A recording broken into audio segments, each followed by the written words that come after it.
Hello everyone, my name is Blackwatch and welcome to another episode of How to Play or Master, I don't know which one I'm picking. And today we're talking about an operator called Tandiwa Ndlovu, also known as Melusi. So she's a South African operator and she got picked a lot at the start of the season, that being the Steel Wave season.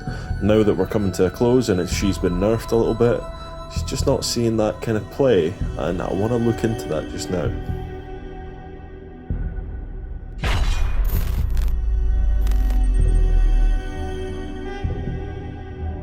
So, Melusi is a 3-speed, 1 armor operator on the defending side.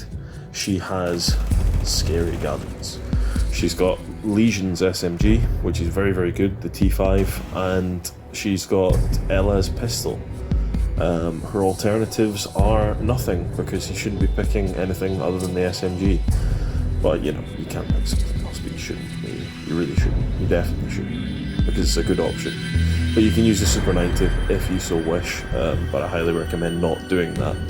And her gadget, her unique gadget, is the Banshee. The Banshee is a sonic repellent device thing. It's basically, if you walk within a certain radius of it, I think it's 4 meters now, you will be slowed down completely, and there's a 4 meter radius, 360 of the gadget if it's on the floor, or propelling from the front of it if it's stuck to a wall. And it slows you down, it makes a lot of noise, and is indestructible to anything but explosives and melee. So you've got to get in close with those ones. It can be disabled by Thatcher, it can be disabled by Twitch, it cannot be destroyed by Sam Fisher. Little tip for you there. But all the other standard things, you can blow it up, you can melee it, that's all the kind of stuff you need to know. And also she has a C4 or impact grenades as her secondary gadgets. Now Melusi, she is still strong.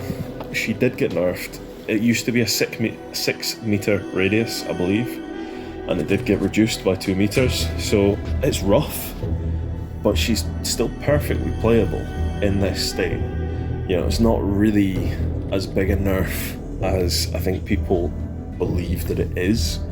I think a lot of people can sort of knee-jerk react to a character getting changed early on, and then they stop playing it, because I know in terms of the Ubisoft figures that we saw early on when they showed the win delta, she was getting picked a lot. She was getting picked just a little bit less than Ace, who's been picked a lot, but her win rate was higher, whereas I've definitely noticed a drop-off in the number of people who are playing her in games.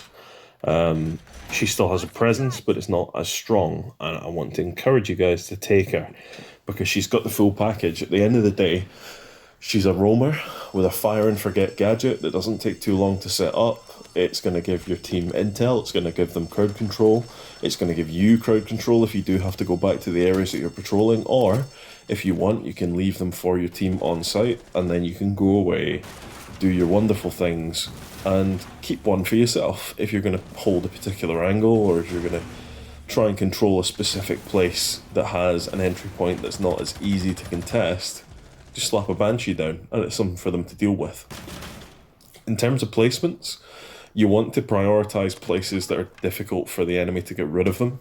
This is slightly more difficult for you to do now because the radius has been reduced, so the likes of the spot that I used to like to use, which was on top of the bookshelf in Archive's office, and that was in Border.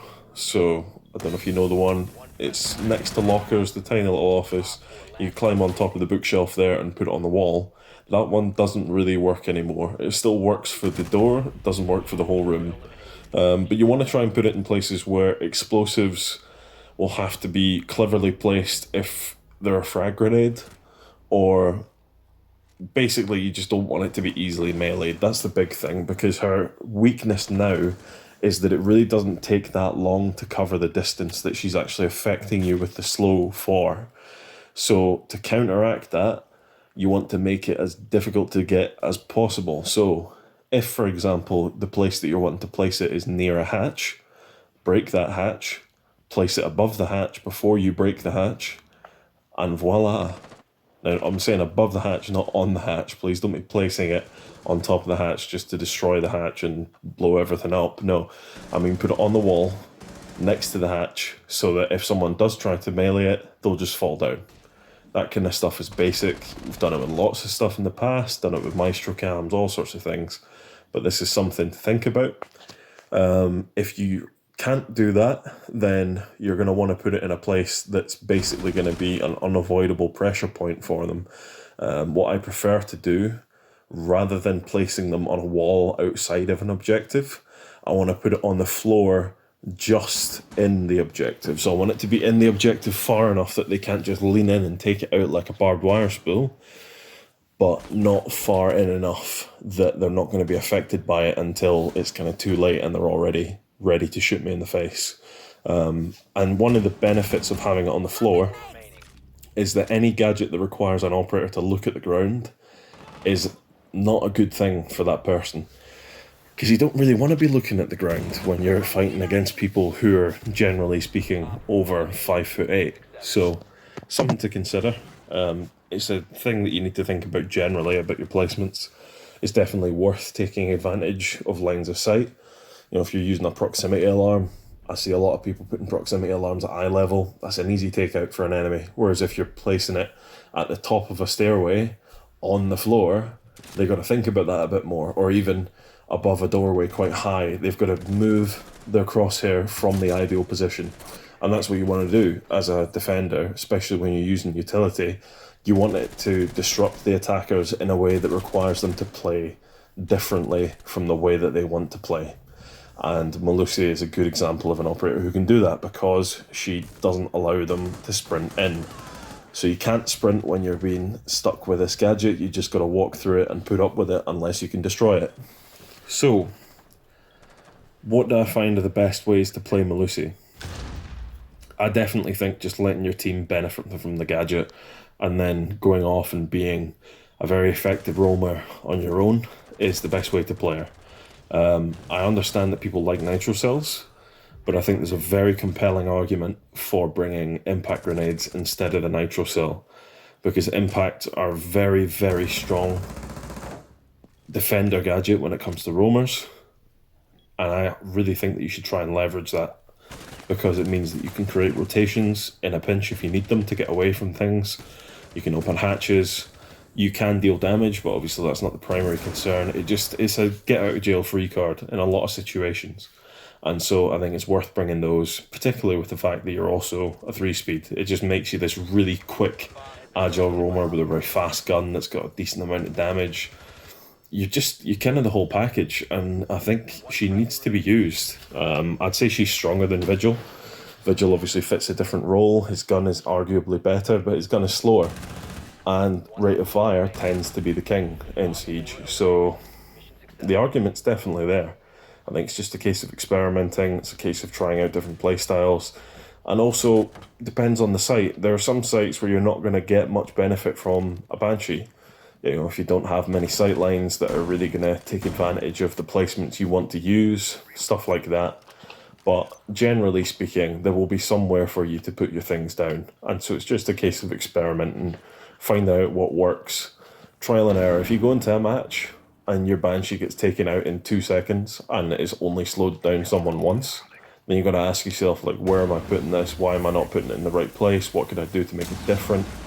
All those kind of things make a difference. Another thing you can do, which I like to do, is to place it, instead of just placing it on a wall. Again, as I said before, you can actually place it up on a table or something like that. And if you place it on a table that's wide enough, they're not going to be able to melee it when they're walking through, and it's just going to be this constant annoyance for them, just sitting there, because it's within the sight line, but it's not easily dealt with. So, you know, another one to think about. Plenty of things to think about, plenty of things to try out. The main thing with Melusi is that you just got to get used to how her gadget functions, how wide the radius is now, and what's going to be practical in terms of your use of the gadget. So, when is the enemy going to see this? What angle are they going to be approaching the gadget from? Where am I most likely to catch people? You got to think a bit like a Capcan in that sense, because it's all about knowing where people are going to encounter your utility, and how you're going to extract the most value out of it as a result of that encounter. So there you go.